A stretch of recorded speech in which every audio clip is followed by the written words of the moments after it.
राम राम दोस्तों, आशा करता हूँ आप सब लोग सकुशल मंगल में होंगे। आज जो वीडियो लेकर के आया हूँ वो वीडियो रियल इंटरटेनमेंट टीवी से लेकर के आया हूँ और ये शोएब चौधरी का चैनल है। और ये भाई आज पाकिस्तान में कश्मीर के बारे में बात कर रहे हैं। कश्मीर में 5 फरवरी को पाकिस्तान में 5 फरवरी को कश्मीर डे मनाते हैं लोग, और उसके विषय में लोग बात कर रहे हैं कि मुझे ये समझ में नहीं आता कश्मीर डे पाकिस्तान में क्यों मनाते हैं। इससे पाकिस्तान का क्या फ़ायदा होता है और वहाँ के पब्लिक का क्या फ़ायदा होता है। उल्टा एक दिन तो छुट्टी करके इनको नुकसान ही उल्टा हो रहा है। फिर भी ये पाकिस्तान में कश्मीर डे क्यों मनाते हैं, ये किसी की समझ से बाहर है। और एक दिन पाकिस्तान में छुट्टी करके साल में कश्मीर का भला भी क्या आप कर सकते हैं। लेकिन ये अगर कुछ सोचे समझे तो उसको फिर पाकिस्तान क्यों बोलेंगे। इसीलिए जो कुछ सोचते समझते नहीं हैं उन्हीं को पाकिस्तानी बोलते हैं। चलो ये वीडियो देखते हैं और वीडियो के लास्ट में मिलते हैं और वीडियो पे रिएक्शन भी दूंगा। प्लीज़ आप मेरे चैनल को लाइक और सब्सक्राइब ज़रूर करें। कश्मीर की बात करते हैं और आज अगर डेवलपमेंट की बात करें, पाकिस्तान साइड पे कितनी डेवलपमेंट है और बॉर्डर के उस साइड कश्मीर में कितनी डेवलपमेंट है, इसके ऊपर भी बात करेंगे। क्या कश्मीर 76 साल से जो हम एक चूरन बेचते आए हैं, नारा लगाते आए हैं, प्रैक्टिकली इसका कोई हमें फायदा है या नहीं, या उल्टा अपने रिलेशन खराब करते नजर आ रहे हैं। वीडियो बहुत ही इंटरेस्टिंग होने वाली है। चलते हैं वीडियो की तरफ और मिलते हैं वीडियो के बाद। अस्सलाम वालेकुम। वालेकुम अस्सलाम। आपका नाम? मोहम्मद उस्मान। आपका नाम? सकलैंड डोगर। क्या करते हैं? मैं स्टूडेंट। आपका नाम? नादिर हुसैन। और आप क्या करते हैं? स्टडी कर। आप असलैन रज़ा। क्या करते हैं? स्टडी कर। क्या स्टडी कर रहे हैं? सीएसएस की तैयारी कर। सीएसएस की, जबरदस्त। और आपका मुझे पता है आप सीएसएस की तैयारी कर रहे थे, आप भी सीएसएस की तैयारी कर रहे हैं। सीएसएस। ठीक है। और आप? जी मैं भी सीएसएस की तैयारी। तो इसका मतलब है इस टाइम जो मेरे साथ ये यूथ, ये नौजवान मौजूद है, ये पाकिस्तान के मोस्ट कॉम्पिटिटिव एग्जाम सीएसएस की तैयारी कर रहे हैं। और फिर उस हिसाब से नॉलेज भी होना चाहिए, उस हिसाब से हिस्ट्री का भी पता होना चाहिए, उस हिसाब से ये जो 5 फरवरी को सॉलिडेरिटी डे हम मनाते हैं, कश्मीर डे मनाते हैं, इसके ऊपर बात करेंगे कि ये कश्मीर डे आज 2024 में पाकिस्तान साइड कश्मीर के जो लोग हैं उन्हें इंडिया साइड कश्मीर की ज़रूरत है, या इंडिया साइड कश्मीर के जो लोग हैं उन्हें पाकिस्तानियों की ज़रूरत है कि भाई वो उनके साथ जाके खड़े हों। डेवलपमेंट की बात करेंगे और साथ ही साथ यूथ जो पाकिस्तान की जो इलेक्शन इस टाइम हो रहे हैं, पाकिस्तान में 2 दिन बाद इलेक्शन है, इसके ऊपर भी बात करेंगे। कितना इंटरेस्ट रख रही है, कौन सी पार्टी को वोट देना चाहते हैं, और कुछ ही टाइम बाद इंडिया में भी इलेक्शन है, वहाँ की डेमोक्रेसी और यहाँ की डेमोक्रेसी में आज हम थोड़ी डिस्कस करेंगे। बड़ी ज़बरदस्त वीडियो होने वाली है जी। आपको टॉपिक तो मैंने ये पता चल गया, क्या कहना चाहेंगे इसके ऊपर? सबसे पहले तो मुझे बताइए कश्मीर की जो इस टाइम सूरत हाल है, इंडिया साइड और पाकिस्तान साइड, इसे इस टाइम पे किसको ज़रूरत है? हमें ज़रूरत है पूरी दुनिया की हेल्प की, या उन्हें ज़रूरत है? देखिए, बिस्मिल्लाहिर्रहमानिर्रहीम। सबसे पहले जो कश्मीर की बात है ना, तो 5 अगस्त 2019 को जो इंडिया ने उधर लॉकडाउन लगाया था, ठीक है। तो 2019 से लेकर आज आर्टिकल 370 जो हटाया जी 370 और 35A, ठीक है। तो उसमें उस दिन से लेकर 5 सालों से उन पर बहुत ज्यादा जुल्म हो रहा है। अच्छा। पहले क्योंकि अब जो उसकी एक स्टेटस थी वो खत्म हो गया, स्टेटस ठीक उसका, है। ठीक है। अब उधर इशू असल में ये है कि अब उनको जरूरत है, पूरी दुनिया की जरूरत है, पाकिस्तान की भी स्पेशली जरूरत है, ठीक ठीक हो है, गया। क्योंकि उनकी ज्यादा फीलिंग्स जो है वो एहसास वो पाकिस्तान के साथ है, ठीक है। ठीक है। तो अब बेसिकली उधर जो जुल्म सितम हो रहा है उसमें इंडिया का बहुत अहम रोल है। ठीक है। अब पाकिस्तान हम क्या करते हैं, हमारे साल 5 फेब आता है, सड़कों पे आते हैं, तकरीर करते हैं, चले जाते हैं, ठीक हो ठीक गया। है। लेकिन हम प्रैक्टिकली कोई कदम नहीं उठाते। फॉर अच्छा। एग्जांपल हमें यूएनओ का प्लेटफॉर्म यूज करना चाहिए, ठीक हमें हो गया। सार्क का प्लेटफॉर्म यूज करना चाहिए, हमें इको का, ओआईसी का, ये ऐसे प्लेटफॉर्म है जो इफेक्टिव भी हैं। अगर हम इनको यूज करें तो कश्मीरियों को जो है वो उनका हक मिल सकता है। जबरदस्त हो गया। ये आपने ये देखिए, ये पाकिस्तान साइड नैरेटिव है जो हमें बताया जाता है, जो हमारे मेन स्ट्रीम मीडिया पे। अब थोड़ा सा रैशनल होकर अगर हम बात करें, मेरा सवाल करना मेरा फर्ज है। आपने बोला यूएनओ की बात करें, यूएनओ को तो इंडिया इस टाइम मानता नहीं, जब से उन्होंने आर्टिकल 370 हटा दिया, कश्मीर के मामले में नहीं मानता। ओआईसी की बात, भाई साहब आप तो यार बहुत पढ़े लिखे बता रहे, लगता है आप मदरसा से ही पढ़े हैं। आप लोग ने यूज कहाँ पे नहीं किया। यूएन में जाकर के यूएन में जाकर के रोते हैं। जब देखो आपका प्राइम मिनिस्टर वहाँ पे पहुँच करके रोता रहता है कश्मीर के नाम से। ओआईसी में जाकर के रोते रहते हो। हर दुनिया के हर अमेरिका में जाकर के कश्मीर के नाम से रोते रहते हो। आप कहाँ पे नहीं जाते हो कश्मीर को लेकर के, लेकिन कहीं पे आपकी सुनवाई नहीं होती। सच्चाई ये है। ये मत बोलो लेकर के जाना चाहिए, आप लोग हर जगह लेकर के जाते हो, लेकिन आप लोग की सुनवाई कहीं पे नहीं होती है। लग तो रहे थे आप बहुत पढ़े लिखे यार, लेकिन ये तो शायद पाकिस्तान के सबसे हाईजैक एग्ज़ाम देने जा रहे हैं। तो आप अगर एग्ज़ाम दे करके पास भी हो गए तो आप करेंगे क्या? मुझे तो कुछ समझ में नहीं आ रहा है। चलो ठीक है, इसी को तो पाकिस्तान बोलते हैं। ओआईसी खुद जाके जो इस्लामिक कंट्रीज हैं वो इंडिया साइड कश्मीर में इन्वेस्टमेंट करती नजर आ रहे हैं। फिर आपने बोला कि 5 सालों से इंडिया कश्मीर में जुल्म कर रहा है, वो सितम कर रहा है। मैं कहता हूँ यहाँ बलोचिस्तान की जो कंडीशन है उसके ऊपर हम क्यों नहीं बात करते? और फिर अगर वहाँ पे जुल्म हो रहा है तो वहाँ की यूथ जो सी है वो ये कहती नजर आ रही है कि भाई हमें जो सा वहाँ पे इंफ्रास्ट्रक्चर, इंटरनेट पे अगर हम चेक कर लें वहाँ पे डेवलपमेंट की हमें चीजें देखने को मिलती हैं। तो ये जुल्म है। और दूसरी साइड पे यहाँ पे खंबे उखाड़े जा रहे हैं। आप इसके ऊपर क्या कहना चाहेंगे सर? मैं इस पे यही कहना चाहता हूँ कि मुल्क में डेमोक्रेसी की नाम की कोई चीज़ नहीं है। ठीक है, जिसकी लाठी उसकी भैंस का कानून है। ठीक है, आप हिस्ट्री उठा के देख लें, हिस्ट्री में आज तक सिर्फ एक इलेक्शन जो है वो साफ और शिफाफ हुए हैं। कौन से? वो 1970 वाला इलेक्शन है। और उसका फिर देखें साफ शिफाफ होने का कितना बड़ा हमें जो सा वो देखना पड़ा कि पाकिस्तान को 2 लाख होना बस इस तरह अगर आप कठपुतलियां लेके आएंगे तो फिर मुल्क का यही हाल होगा। ठीक है। अच्छा, हर साल हम 5 फरवरी को जी कश्मीर को लेके नारे जो से वो लगाते हैं, जज्बाती स्टेटमेंट हमारे पॉलिटिशियन देंगे। और हर पाकिस्तान के जो पॉलिटिकल पार्टी है उसका सबसे मेन मंशूर यही होता है कि अगर हम गवर्नमेंट में आए कश्मीर को आज़ाद करवा देंगे। मुझे ये बताइएगा, जो कश्मीर हम आज़ाद जिसे कहते हैं वहाँ पे हम बिल्कुल फैसिलिटीज़ दे रहे हैं, वहाँ पे हम डेवलपमेंट ऐसी दे रहे हैं कि हम ये कहें कि भाई ये देखो हमारे पास कश्मीर है, कितना हमने डेवलप कर दिया, अब इंडिया से लेके हम वो भी डेवलप कर देंगे। हम बिल्कुल नहीं उनकी जो है वो सपोर्ट कर सकते। उसकी रीज़न ये है कि आपको पता है कि जनरल कमर जावेद बाजवा ने ये स्टेटमेंट दी थी अहमद मीर को जी कि हमारे जो टैंक है वो इस काबिल नहीं है कि हम जो है वो इनको कंट्रोल कर सकें। उनमें इंडिया तेल डालने के लिए उनके अंदर तेल डालने के लिए हमारे पास जो पैसे नहीं है। ठीक है। तो आप यहाँ से उनकी मेंटालिटी का अंदाज़ा लगा सकते हैं कि वो किस तरह का ज़हन रखते हैं, या उनके अंदर ये पावर है या उनके अंदर ये कोशिश है कि हम कश्मीर को आज़ाद करा फिर ये सकें। पब्लिक को क्यों बेवकूफ बनाया जाता है? देखें ये सीएसएस मतलब आपके दोस्त हैं, आपके क्लास फेलो होंगे, इन्होंने भी ये बात की कि भाई कश्मीर लेना चाहिए। और ये मैं कहता हूँ इधर मोस्टली जो लोग हैं वो यही बात करते हैं।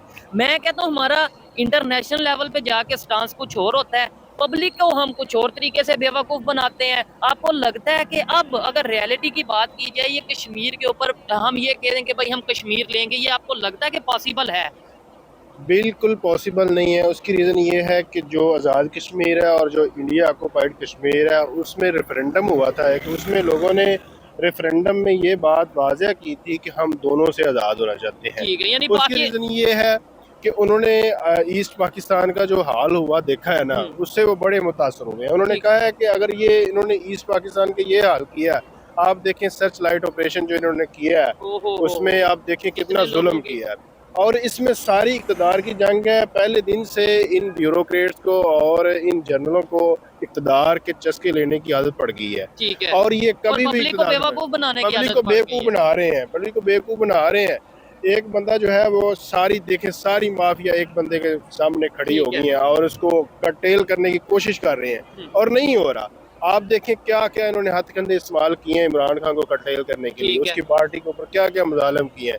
आप देखें यहाँ के रहने वाले बशिंदों के ऊपर उनके घर वालों की इज्जतें पैमाल की तो गई हैं। अभी हम उनकी कश्मीर बीवी की को बात करते हैं अभी मतलब, और बलोचिस्तान, अच्छा आप बलोचिस्तान देखें की अगर ना, बात करें, आप ये देखें कि हमारे अंदर तो हमारे रहने वाले जो सिटीजन है वो महफूज नहीं है, उनकी इज्जतें महफूज नहीं है, उनकी प्रोटेक्शन नहीं है। तो हम किस तरह कश्मीर की प्रोटेक्शन कर ठीक है। सकते हैं? अच्छा, ये इन बातों से काफी हद तक मैं एग्री करता हूँ कि भाई देखो मुझे सबसे पहले अपने गिरेबान में झांकना है, सबसे पहले अपने इर्द गिर्द के माहौल को ठीक करना है, अपने घर में जो सा अगर कहीं पे जुल्म हो रहा है उसके ऊपर आवाज उठानी है। ये अब पूरी दुनिया को पता चल चुका है कि कश्मीर के नाम पे जो 76 साल से हमने नारे लगाए, अपनी पब्लिक में जो नफरतें बांटी इंडिया को लेके और ये जुल्म हो रहा है वो हो रहा है। सर मैं कहता हूँ कि अगर मैं अभी किसी इंडिया साइड कश्मीर से किसी यूथ को कॉल करूं और उनसे कहूं कि भाई ये बात करें आप और यहाँ पे जो जुल्म हो रहा है आप बताएं, अगर वो कहें डेवलपमेंट हो रही है, अगर वो कहें कि भाई इंफ्रास्ट्रक्चर बेहतर हो रहा है, अगर वो कहें टूरिज्म के ऊपर वर्क हो रहा है, और वो कहें ना कहें, मैं कहता हूँ आप ये बताएं G20 की अगर बात करें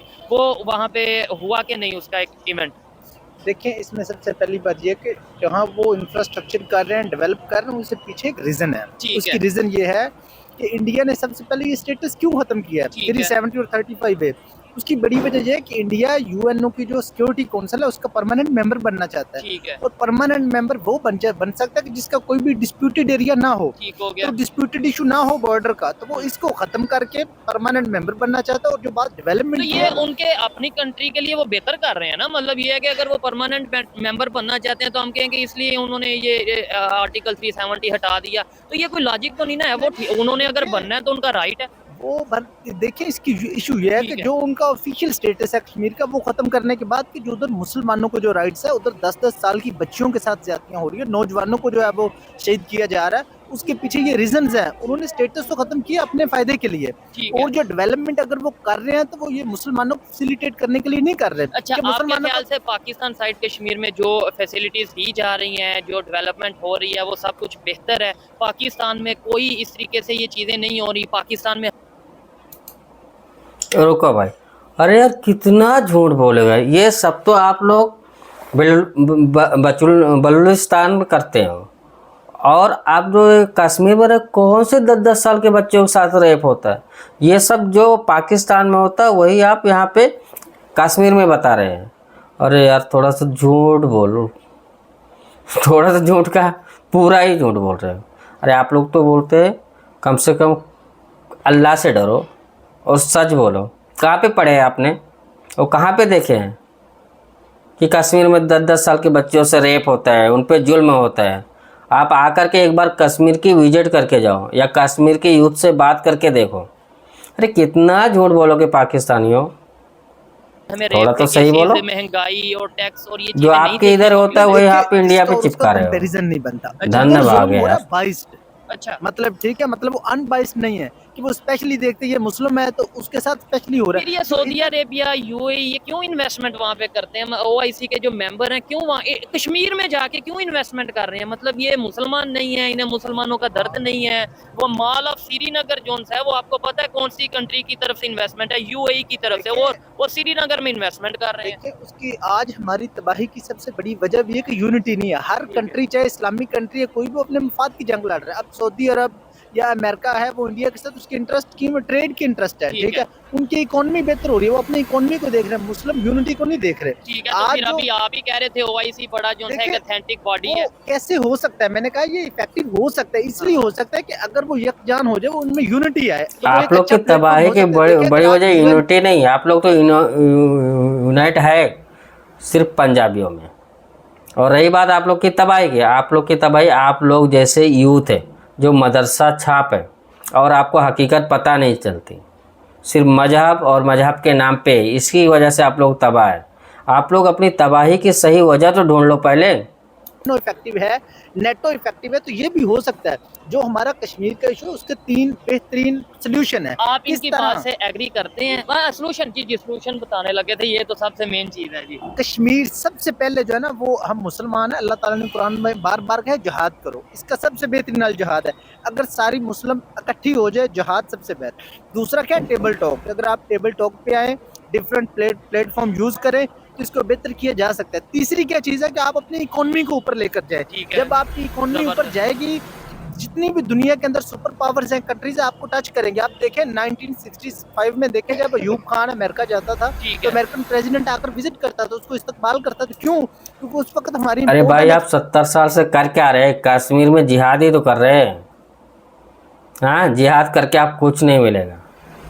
आपकी जिहादी मानसिकता आपको मुबारक हो। और आप ये जिहाद करते करते एक दिन पाकिस्तान, अभी भी सब एक दूसरे के साथ जिहाद ही कर रहे हैं, सब एक दूसरे के साथ जिहाद ही कर रहे हैं, और आप लोग एक दूसरे का ही गला काटो जिहाद कर करके। अभी इंडिया में जिहाद नहीं कर सकते आप लोग, कश्मीर में जिहाद नहीं कर सकते, आप चाहे जितना आप ट्राई मार लो और देख लो ट्राई करके, अभी जो हाल है ना, अभी इससे और भी बुरा हाल आप लोग का होने वाला है। $200 तक जो आज 4 अरब ठीक है। है। उसका एक और रीजन ये भी थी कि उस टाइम जो हम यूएस के पॉकेट में थे और यूएस से हमें फंडिंग आ रही थी, सीटों सेंटों का हम जो हिस्सा बने हुए थे, उसकी रीजन ये भी है। और एक तो ये, और दूसरे नंबर पे आपने जो 3 ऐसे जिहादी मानसिकता में ना बोला जिहाद आपको कोई भी इकोनॉमी ऊपर नहीं जाने देंगे आपस में और जाएगी भी नहीं। पाकिस्तान आपस आप सिर्फ जिहाद करो कहते हैं कि जिहाद उनके साथ और होना चाहिए। 1400 साल पहले जैसे ऊंट और गधों पे चलते थे वैसे ही चलो और वैसे ही चलोगे। करता हूँ कि भाई इकोनॉमी मजबूत होनी चाहिए और वो अपने कंट्री के ऊपर जो हम अपने कंट्री के लोगों के लिए जो सा भी बेहतरी का काम कर सके वो देखिए, जब इकोनॉमी आपकी बेहतर होगी ना तो डेफिनेटली पूरी दुनिया आपको टच करती है, ठीक है, आपके साथ ट्रेड करती है। लेकिन जब देखिए वो कहते हैं ना, एक मिनट में अगर एक चौधरी हो तो सब उसकी मानते हैं, तो आज अगर बड़े सुपर पावर की तरफ लोग क्यों जाते हैं, उसकी ये रीजन है कि हमारी तरफ क्यों हमें लोग भिखारी कहते हैं कि हमारी इकोनॉमी, हम इकोनॉमिकली डाउन हो चुके हैं, हम डाउनफॉल कर गए। तो इसी वजह से जब हमारी इकोनॉमी बेहतर होगी डेफिनेटली कंट्रीज सुपर पावर्स हमारी तरफ आएंगे, फिर एक अच्छा प्लेटफॉर्म यूज होकर इसको हल किया जा सकता है। इस टाइम पे दूसरी बात, मैं एक आपकी बात के साथ इत्तेफाक नहीं करता जहाद की। देखिए, अफगानिस्तान की अगर आप बात कर रहे हैं तो उन्होंने पूरी दुनिया की सुपर पावर को शिकस्त दी है जहाद से। 60,000 मुजाहिदीन ने। आपको पता 2021 में जब अमेरिका इधर से निकला, जलील होकर तो पाकिस्तान से क्यों लड़ रहे हैं? मतलब मुस्लिम कंट्री से लड़। देखिए, हमने खुद जो है वो अफगानियों के जो है वो पेटों के अंदर जो है वो खंजर खबोए क्यों? देखिए, हमारी सरजमीन से 40,000 टाइम अमेरिकन जो है वो हमारी एयरबेस उन्होंने यूज की है। हमने अपनी जो है वो स्पेशली जगह दी है, प्लेसेस दिए, जिस वजह से अफगानियों को कत्ल किया गया, उनको शहीद किया गया। तो उस टाइम चलो दोस्तों, ये वीडियो यहीं पे ख़त्म करते हैं। ये भाई इकोनॉमी डेवलपमेंट ये सब की बात कर रहे हैं, लेकिन जिहाद तो इसको चाहिए। और ये सब जो हिसाब से बात कर रहा है, इस हिसाब से तो इसको नहीं लगता कि पाकिस्तान में डेवलपमेंट आएगा। शोएब भाई, आप ना मज़े लेते हो यार। ये भाई के बताने के हिसाब से डेवलपमेंट होएगा? आप लोग तो सिर्फ जिहाद पे चलने वाले हो और अभी भी बोल रहे हो जिहाद करना है। इकोनॉमी कैसे ठीक होएगी? आप लोग जब तक जिहाद पे चलते रहोगे, जिहाद का नाम लेते रहोगे, तो कौन आपके कंट्री में आकर के इन्वेस्टमेंट करेगा? इसके बारे में कभी सोचा आपने? नहीं। अगर आप लोग सोच लोगे तो पाकिस्तानी किस बात के रहोगे? आपको जितना बताया गया है, आप किसी यूनिवर्सिटी के पढ़े हुए तो नहीं लग रहे यार। ऐसे तो पढ़ाई पाकिस्तान में मदरसों में होती है और आप आधे नहीं पूरे मदरसा छापो। चलो दोस्तों, यहीं पे वीडियो ख़त्म करते हैं और आशा करता हूँ आप लोग को ये पाकिस्तानी जमहूरियत के वीडियो पसंद आई होगी और आशा करता हूँ आप सब लोग मेरे चैनल को सब्सक्राइब किए होंगे और लाइक किए होंगे। प्लीज़ मेरे चैनल को सपोर्ट करें, लाइक और सब्सक्राइब ज़रूर करें। जय हिंद, वंदे मातरम।